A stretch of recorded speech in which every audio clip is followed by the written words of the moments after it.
오늘의 말씀은 열왕기하 10장 18절에서 31절입니다.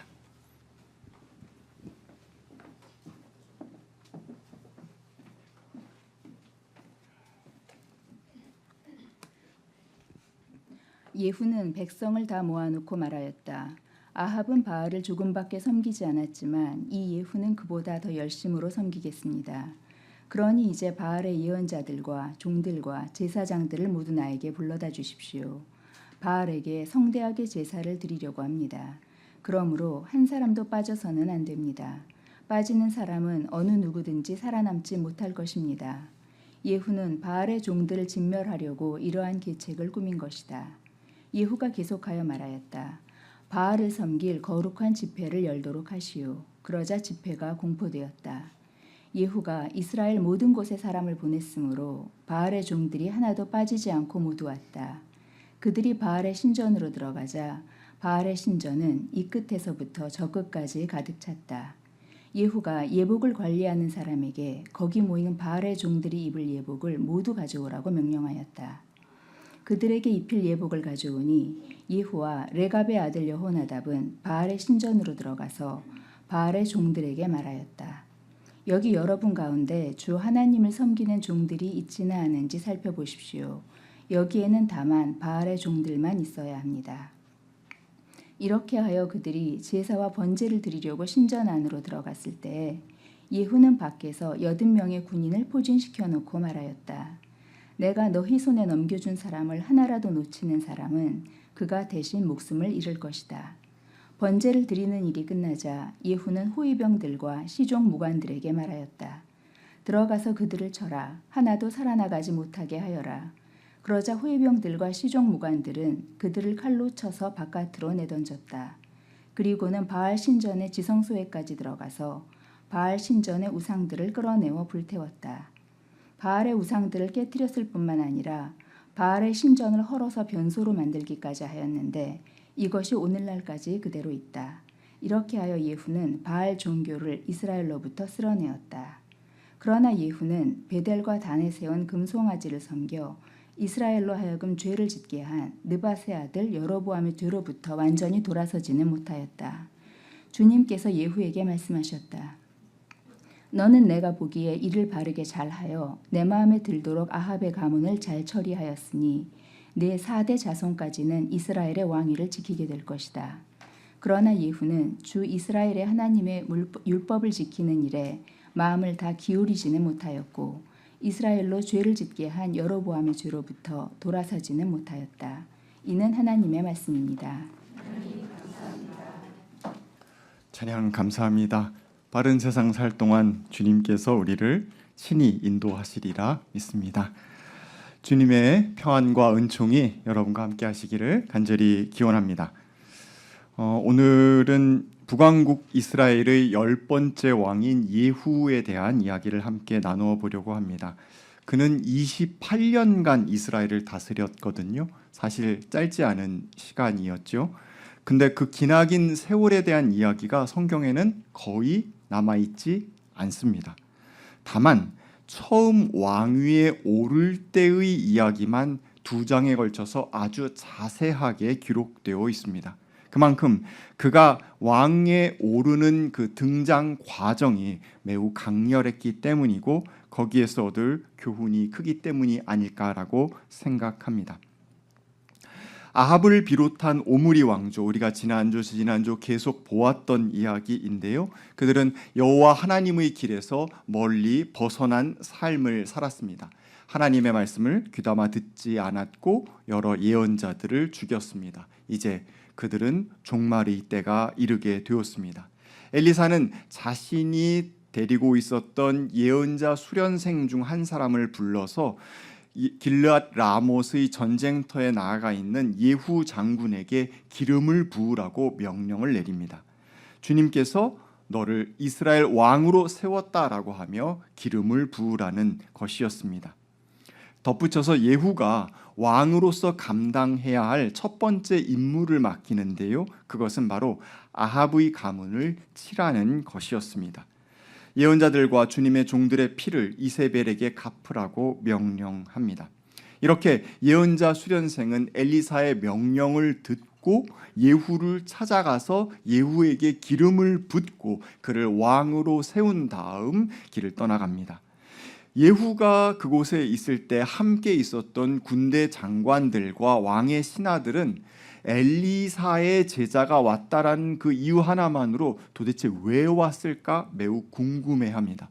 예후는 하나도 숨기지 않고 자신에게 일어난 일을 이야기합니다. 기름 부음을 받았고 내가 여호와께서 선택하신 왕으로 세움을 받았다. 성경은 거기에서 전혀 간격 없이 그곳에 함께 있었던 군대 장관들과 신하들이 자기 옷을 벗어서 예후의 발 아래 깔고 새로운 왕의 출발을 소리 높여 알렸다라고 기록하고 있습니다. 그만큼 예후는 군대 내부에서 장군으로서 신망이 두터웠었다라는 것을 우리가 추측해 볼 수 있습니다. 또 하나, 오므리, 아합, 아하시아, 요람으로 이어지는 이 네 왕이 다스렸던 치리가 이제 마무리될 때가 되었음을 많은 사람들이 공감하고 있었다라는 것을 알 수 있습니다.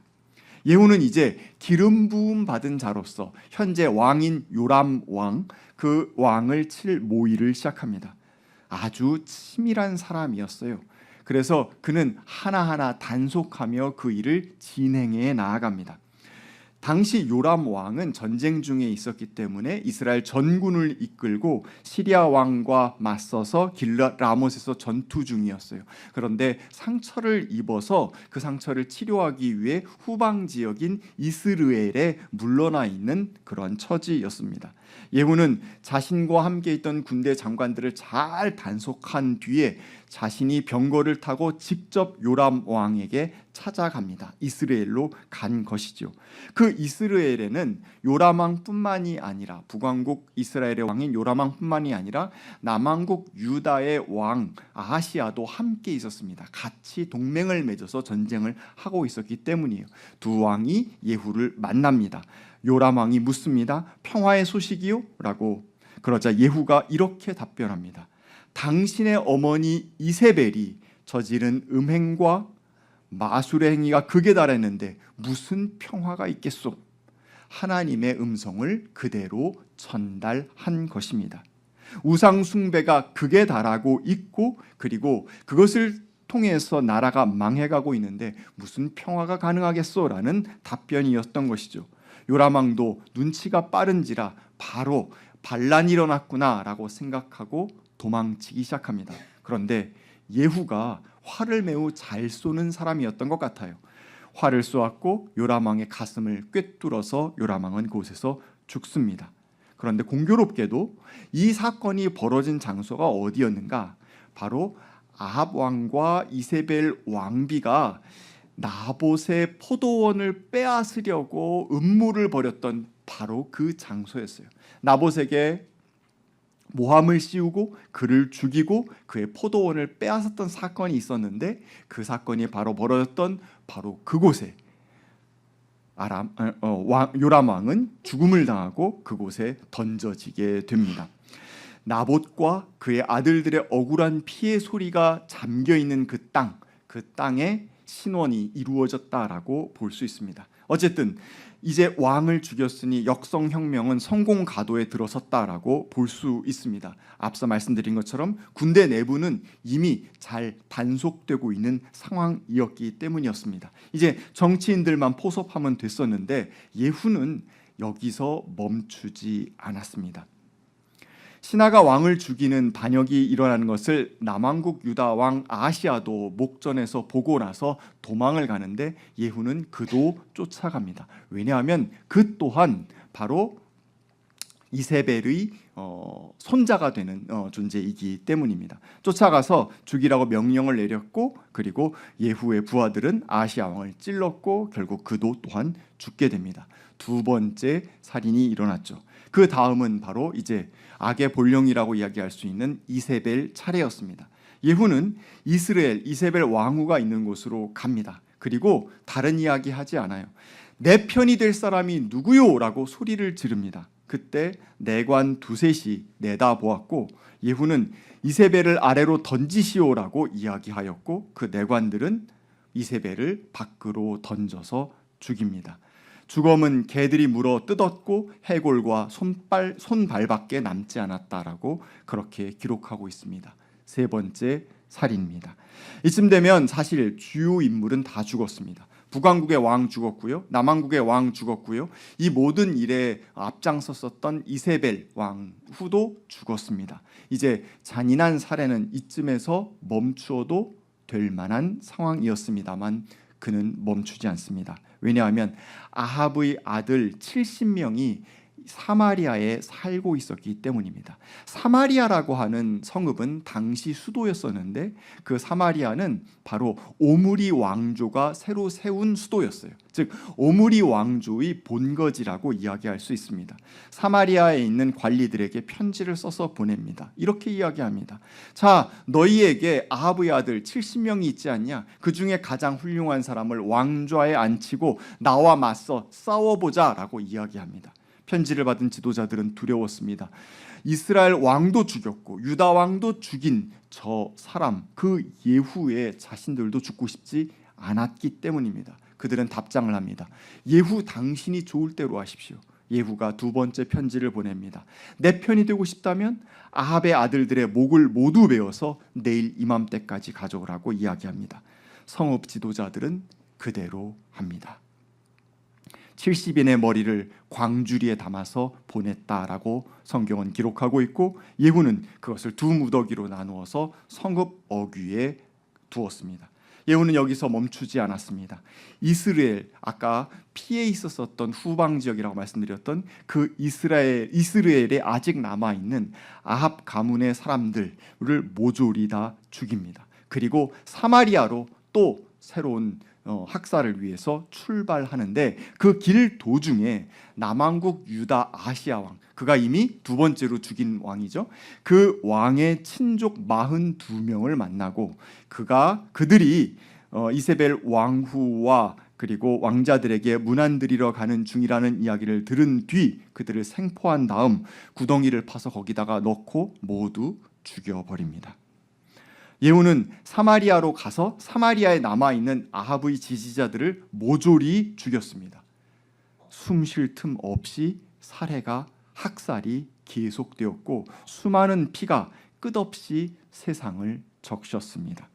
그는 이제 아합 이세벨 가문의 사람들과 그 지지자들을 모두 살해했습니다. 더 이상 거칠 것이 없는 최고의 위치에 올라갑니다. 새로운 나라, 새로운 정치, 새로운 구심점을 발표하겠다고 나서서 사마리아 백성을 모아놓고 자신은 이제 앞으로 바알을 열심히 섬기겠다고 다짐합니다. 바알에게 성대한 제사를 드리겠다면서 바알의 예언자들, 바알의 종들, 바알의 제사장들을 단 한 사람도 빠짐없이 다 모읍니다. 그들을 바알 신전에 모두 몰아넣습니다. 그는 매우 치밀한 사람이었고 계획적으로 움직이는 사람이었고 완벽주의자였기 때문에 혹시 여기 단 한 명이라도 여호와 하나님을 섬기는 종이 있지나 않은지 살펴보라고 확인을 거듭합니다. 오로지 바알의 종들만 모여 있어야 된다라고 강조합니다. 철두철미하게 준비하고 진행하는 사람이었습니다.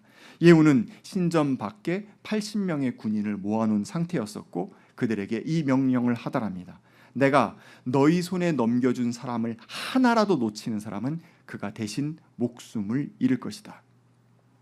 철저한 사형 집행을 명령 내리고 그 군대는 바로 바알 신전 안으로 들어가서 바알의 제사장들, 바알의 사람들을 모두 다 죽입니다. 우상을 불태우고 깨뜨렸습니다. 바알 신전은 변소가 되었습니다. 예후는 이렇게 왕이 되었습니다.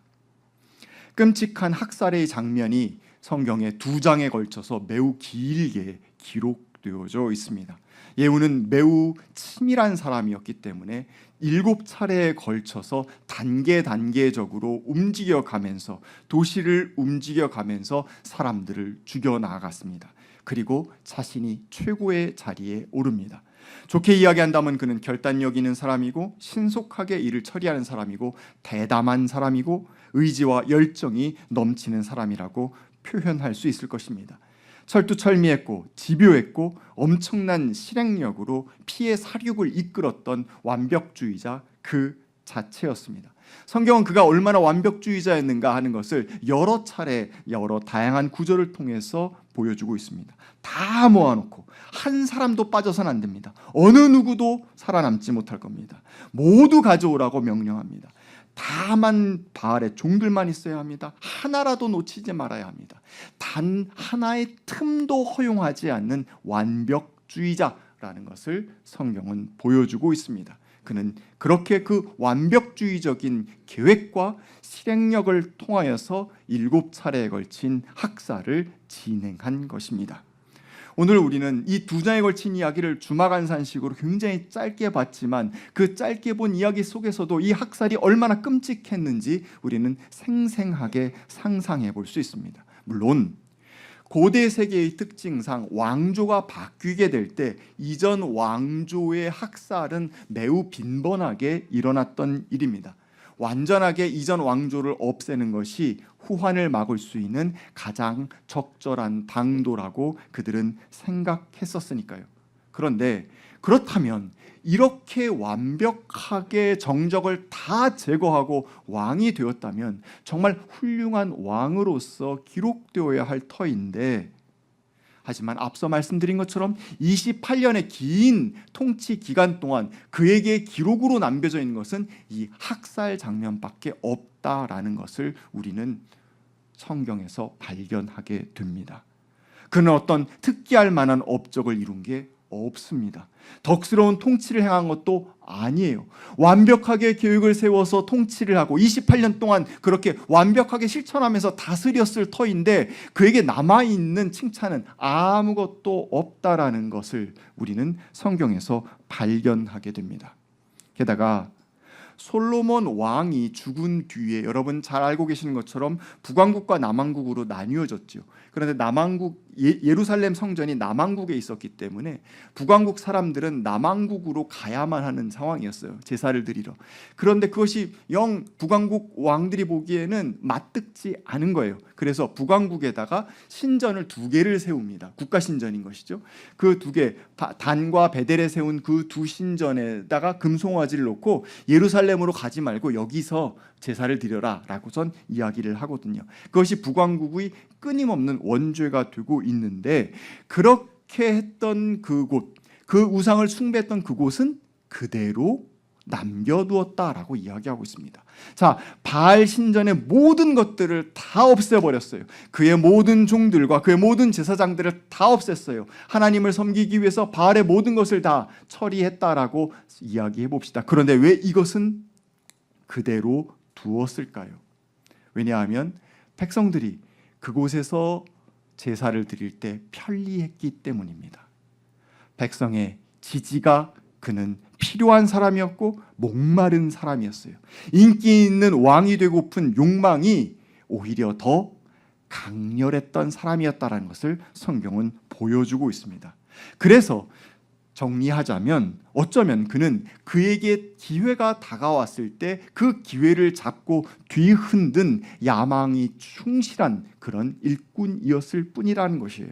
정치적 속셈을 이루기 위해서 악의 척결, 바알의 척결이라는 프레임을 만들고 많은 사람들을 죽이고 그리고 자신의 정치를 진행해 나아갔습니다. 흉포하고 잔인하게 도에 넘치도록 수많은 사람들을 죽였습니다. 하나님의 뜻은 죽임으로써만 이룰 수 있는 것은 아닙니다. 하나님의 뜻은 오히려 더 관대하게 치리하며 이어져 나아갈 수도 있었습니다. 하지만 그는 그런 길을 택하지 아니하고 자신의 욕망에 충실하게 완벽하게 정적을 없애면서 그 길을 이루어 갔던 사람입니다. 그는 하나님께서 자신에게 본래 맡기신 뜻이 무엇이었는가를 제대로 살피지 못한 것입니다. 바꿔서 이야기한다면 내 삶의 의미가 무엇인지 제대로 살피지 못한 사람이라고 이야기할 수 있습니다. 아합과 이세벨의 왕조를 심판하고 처단한 것, 그것은 잘한 일이라고 기록될 수 있을지 모르겠지만 그에 대한 평가 마지막 한 줄은 이것입니다. 이스라엘의 하나님의 율법을 지키는 일에 마음을 다 기울이지 못한 사람이라고요. 자, 앞서 말씀드린 것처럼 그는 어떤 사람이었습니까? 완벽주의자였습니다. 다 죽이고 다 몰살하고 다 이룬 사람이었습니다. 모든 것을 완벽하게 한 사람이었는데 그가 완벽하게 하지 못한 것이 하나 있었으니 그것은 바로 하나님의 뜻을 이루어가는 것이었다라는 것입니다. 왜? 완벽하게 할 수 있는 사람이 하나님의 뜻을 이루는 데는 자신의 완벽을 쏟지 못했을까요? 데니스 뇌마르크와 아네르스 포그 옌센, 이름이 어렵죠. 이수영 씨가 옮긴 가짜 노동이라는 책이 있습니다. 노동이라는 것을 사물을 만들고 처리하는 행위라고 이야기하면서 이것은 인간이 자신의 주변 환경과 유기적으로 상호작용하는 방식이다라고 이렇게 그는 정의합니다. 그러면서 한 인간이 세상에 들어가서 내가 되어지는 것, 진짜 나라는 존재가 되어지는 것, 그것이 바로 노동이다라고 그는 정의 내리고 있습니다. 조화로운 상호작용, 세계와의 조화로운 상호작용, 이것에는 불가분 의미의 문제와 연결되어 있습니다. 유기적인 상호작용이라는 것의 핵심은 그가 본질적으로 살고 있는가, 비본질적으로 살고 있는가의 문제다라고 질문을 제기합니다. 한마디로 이야기해서 의미 있는 삶, 본질적인 삶, 이것이 세상에서 노동을 하며 살아가는 사람들의 방향이다라고선 이야기하고 있는 거예요. 그러면서 아주 도발적인 질문을 하는데 지금 당신이 하고 있는 일, 직장에서 하고 있든 뭐 어디에서 하고 있든 그 하고 있는 일이 고객에게, 사회과학서니까요, 고객에게, 시민에게, 회사에, 국가에, 세계에 진짜 중요한 일입니까? 라고 질문하고 있습니다. 우린 진짜 중요하지 않은 일에 마음을 다 쏟고 있습니다. 완벽을 다 기울이고 있습니다. 그런데 진짜 중요한 일에는 우리의 정성과 우리의 완벽이 끼어들지 못하고 있는 것은 아닌가라고 문제를 제기하는 것입니다. 우리는 우리의 본성이 무엇인지, 우리 삶의 의미가 무엇인지 먼저 물어야 하고, 그리고 그 의미를 획득하여서 그 의미를 성취하기 위해서 먼저 시간과 자원을 사용해야 한다라는 것이죠. 비단 노동의 문제에 있어서도 의미와 본질을 이야기한다라고 한다면 우리 존재라는, 우리 신앙의 문제에 있어서는 더 말해서 무엇하겠습니까? 우리는 욕망에 들끓어서 수많은 사람들을 죽음과도 같은 그런 힘든 시간으로 내몬 적은 없습니까? 내 일을 완벽하게 이루기 위해서 주변 사람들을 그곳으로 내몬 적은 없습니까? 나의 생애의 의미와 나의 생애의 본질에 충실하기 위해서 정말 나는 매일 질문을 던지고 있습니까? 또 내 주변에 있는 사람도, 내 이웃들도 모두 자신의 삶의 의미와 본질을 잘 살피고 나아갈 수 있도록 그들을 배려하며 살고 있습니까? 오늘 예후는 완벽한 계획을 세워서 치밀하게 실천하는 사람이었지만 결국 그는 이율배반적인 사람이라는 것을 우리에게 보여줄 뿐이었습니다. 우리가 애쓰고 우리가 노력을 다하고 우리가 모든 것을 다 쏟는다라고 하지만 우리는 중심에서 자꾸 빗겨난 채 엉뚱한 곳에서 열심을 쏟아내며 나 자신을 괴롭히고 또 내 곁에 있는 사람들을 괴롭히는 것은 아닌가라는 질문을 성경은 우리에게 던지고 있습니다. 예후처럼 완벽을 기하겠다고 무한 열정을 갖고 최고의 욕심을 내고서도 그의 삶의 평가는 무엇입니까? 하나님의 일을 온전히 다 하지 못했다는 것 아닙니까? 너무 불쌍하지 않습니까? 더더군다나 자신의 인간적인 열심이 끔찍한 살해, 폭력, 소외로 이루어졌다라고 한다면 우리는 하나님 앞에서 무엇을 이야기할 수 있겠습니까? 우리는 우리 자체가 완벽한 존재가 아니라는 것을 먼저 인정해야 합니다. 우리는 부족한 사람입니다. 나의 계획과 실천은 링에 오르기 전까지만 완벽해요. 링에 오르고 나서 나의 계획과 실천이 얼마나 허점투성이인가를 우리는 발견하지 않을 수 없습니다.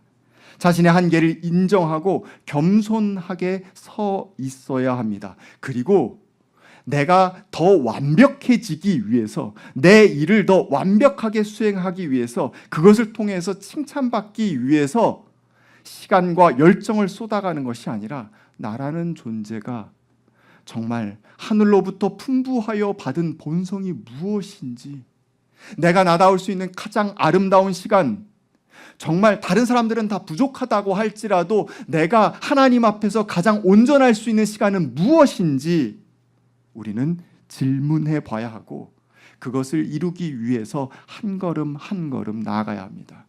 그 길 가운데 우리는 여전히 부족하기 때문에 실패할 것이고 넘어질 것입니다. 괜찮습니다. 왜냐하면 우리는 그 길 위에 서 있기 때문입니다. 제 아무리 치밀한 계획을 세우고 완벽하게 추진해도 그 길 바깥에 있다라고 한다면 결국 그는 살인자로 오명이 찍혀있는 예후와 다를 바 없을 것입니다. 주님의 자녀로 살아가면서 하나님께서 우리에게 품은 소망과 기대가 무엇인지 살펴보기를 원합니다. 그리고 그 일을 조물조물 해 나아가면서 그 절차 속에서 하나님께 구체적으로 질문하면서 아주 작은 발걸음을 옮길 수 있어야 하겠습니다. 하나님의 길 위에 서서 하나님이 원하시는 방향으로 나아간다라는 것이 내가 주변의 폭력과 내가 주변의 소외를 일으키는 것이 아니라 주변 사람과 함께 소통하고 협력하면서 서로 상호 간의 본질을 추구해가며 서로 상대방의 상의 의미를 살려주는 일이 될 수 있기를 원합니다. 주님께서 우리를 부르십니다. 주님의 생명과 주님의 평화를 이루는 의미 있는 삶, 그 삶 위로 힘을 내어서 나아가실 수 있는 저와 여러분이 되기를 간절히 기원합니다. 주신 말씀 두고 함께 거듭의 기도 드리겠습니다.